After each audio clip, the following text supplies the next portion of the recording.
7月4日是英国的大选日，选前的不同民调均显示，最大的在野党工党的支持率遥遥领先于苏纳克所领导的保守党。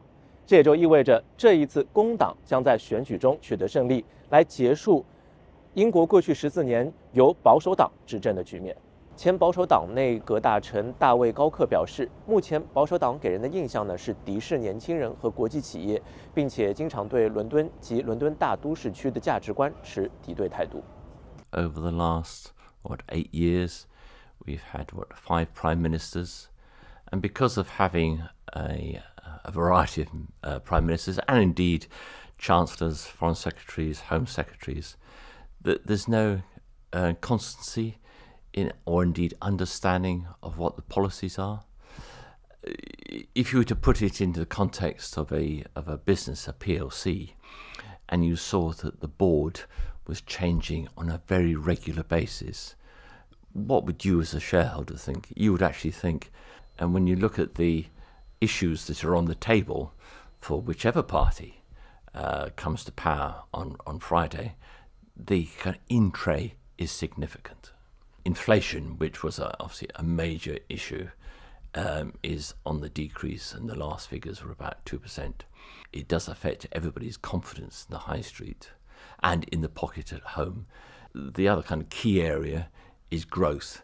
And if you actually look at the UK's growth over the last few years, or indeed last year, you would actually use the word stagnation.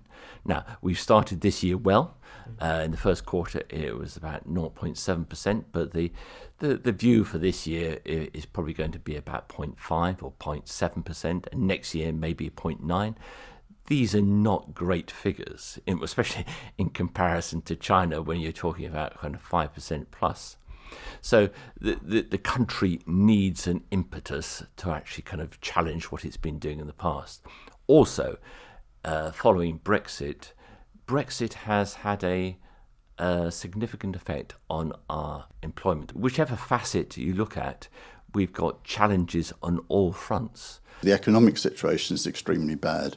I mean, living standards in Britain have been stagnant since 2008. Brexit has made the situation marginally worse, and there's no prospect of getting out of this situation. And as the Conservatives have been in power for the last 14 years, the population quite rightly blames them for this situation. Therefore, there's an overwhelming desire to get rid of them.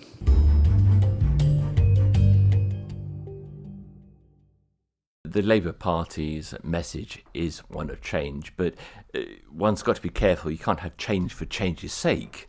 If you look at the papers over the weekend and today, there's a lot of unfortunate comments that this is going to be dire for the UK.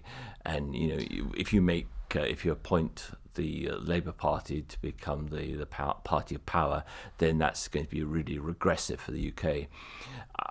Somehow I think it's slightly kind of over-egging the situation, but from a consumer point of view or a kind of electorate point of view, nobody really knows.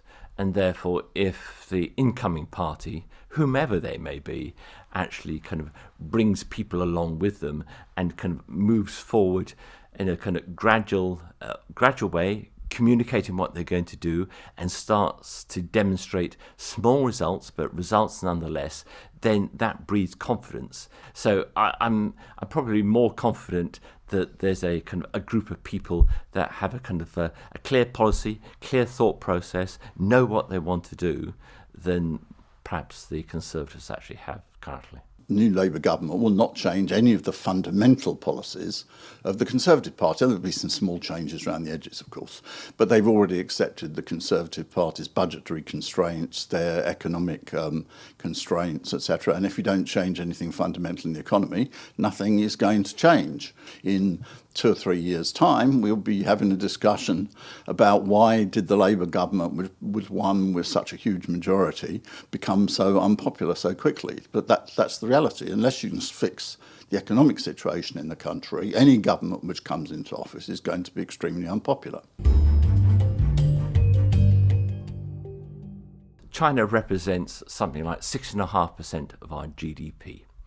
It's our fourth largest trading partner. There's 32,000 Chinese companies in the UK, and the kind of top 1,000 account for about 115 billion of turnover. So the Chinese involvement in the UK is significant. So from my point of view, what we've got to do is find a way that we can work together. And working together is having dialogue, it's speaking to each other. We are good at being pragmatic and diplomatic. And it doesn't necessarily mean you have to agree on everything, but you find areas of kind of common ground. China's companies should go and set up business in London in order to expand internationally, and London would gain from Chinese investment. That was a very sensible policy.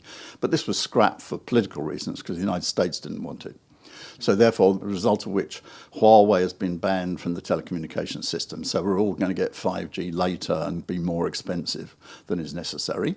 The Chinese companies that would have previously come to Britain with investment are now less likely to do so, more likely to go to Germany or France or something like that. So this is a real lose for Britain. I mean, it's a lose-lose, but frankly, the lose by Britain is much bigger than the lose by China, because China's a very, very much bigger economy than Britain. But, I mean, the EU policy is extremely foolish. I mean, what's going to happen is, therefore, they're going to have tariffs to protect the European companies. We know what happens when you have tariffs to protect them. The companies get lazy. So they don't innovate, they don't compete, and therefore what will happen is that they will lag behind in international productivity. What you're going to have is you're going to have relatively inefficient EV producers in Europe that won't be able to compete outside the European Union, whereas China will have competitive EV producers which will be able to compete not merely in China but on a world scale everywhere outside Europe. Which of these policies Britain will follow, we have to see.